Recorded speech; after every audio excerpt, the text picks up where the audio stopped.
You spend 80% of your life indoors, and almost none of it thinking about acoustics. Noise pollution isn't just outside.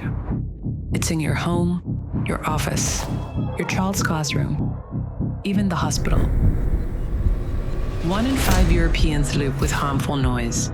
1.6 million healthy life years taken away annually, and 95.6 billion euros lost each year due to noise pollution.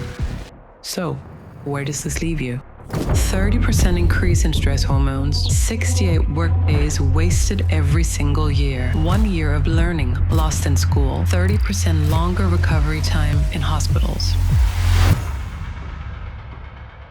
Acoustics are not background. They shape how you think, work, and live. It's time to bring noise into focus.